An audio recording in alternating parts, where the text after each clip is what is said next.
oleh bonda tercinta Puan Rumlah binti Palmon, hasil perkongsian dengan ayahanda tersayang Encik Amnan bin Haji Abdul Rahim.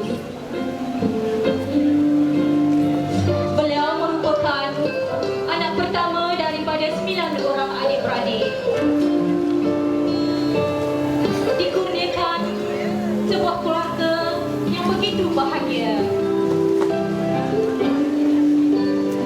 Tarikh teramat pada 13 Disember 1980, beliau menamatkan zaman bujangnya dengan isteri yang tersayang yang telah berjaya mencuri hatinya, iaitu Azizah binti Zainuddin sebagai teman hidup. Cinta mereka ini berputik di zaman persekolahan halal, seperti drama sekarang yang kita tengok, cinta hingga hujung nyawa. InsyaAllah kebahagiaan mereka semakin kekal dengan kehadiran 7 cahaya mata, 2 orang putera dan 5 orang puteri. Sejarah pendidikan. Beliau mendapat pendidikan awal di Sekolah Kebangsaan Parit Baharu pada tahun 1962 hingga 1968. Beliau dilantik sebagai pengawas sekolah, mendapat johan tanam bunga peringkat sekolah.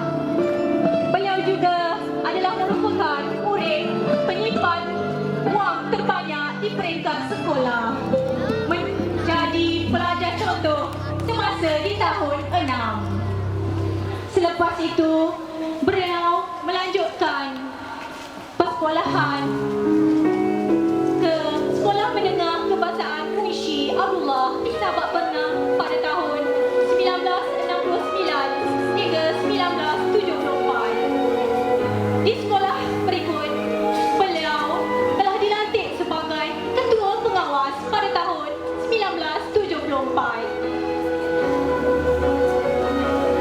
Pada tahun 1975, beliau meneruskan lagi pelajaran ke tingkatan 6 di Sekolah Menengah Kebangsaan Tengku Ampuan Rahimah di Kelang. Beliau dilantik menjadi penolong ketua asrama putera dan puteri, pengerusi panitia agama Islam, wakil sekolah perbahasan dan pidato dalam bahasa Melayu.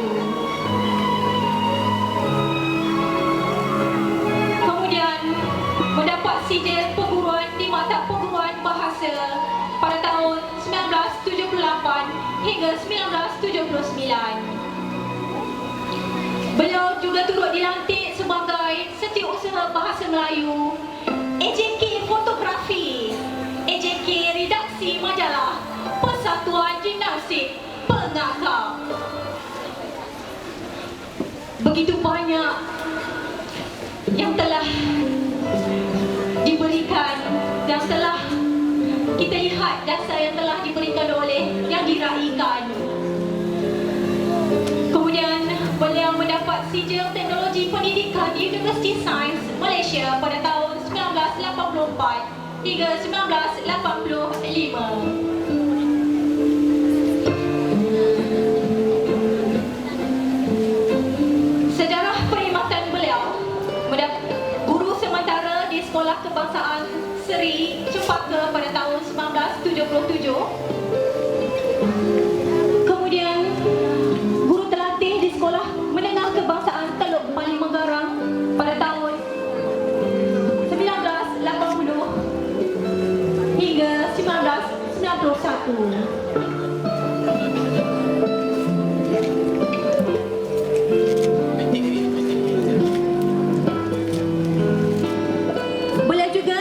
Sebagai pegawai penyelaras di Persatuan, maafkan saya,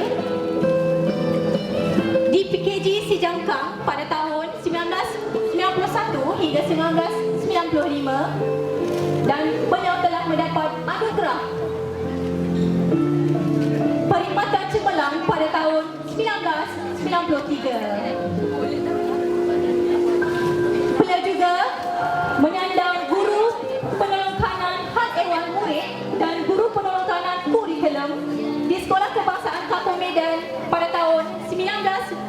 1995 hingga 1999. Guru besar di Sekolah Kebahasaan Kampung Indah pada tahun 1999 hingga 2001. Untuk pengetahuan semua, guru besar merupakan perintis pertama di Sekolah Kebangsaan juga pada tahun 2001 hingga 2003. Dan yang terakhir, guru besar di Sekolah Kebangsaan Kebun Baharu, iaitu pada 7 Jun 2003 hinggalah 11 hari bulan 2 2013. Guru besar juga mendapat anugerah Perkhidmatan Cemerlang pada tahun 2004. Sesungguhnya terlalu banyak jasa dan sumbangan beliau yang pastinya tidak akan dilupakan, terutama sekali ketika beliau bertugas di sini. Sumbangan beliau, kerjasama erat antara guru-guru, kabinet sekolah serta para ibu bapa dan masyarakat setempat sama-sama telah menyumbang kepada kejayaan Sekolah Kebangsaan Kebun Baharu hari ini. Tak sungguh tak melata, tak sungguh orang tak kata. Benar kata pepatah, patah tumbuh hilang berganti, tapi takkan sama yang pergi. Sama-samalah kita berdoa, semoga beliau terus berbahagia dalam menjalani kehidupan yang tenang dan bahagia selepas persaraan beliau. InsyaAllah jasamu dikenang, budimu disanjung.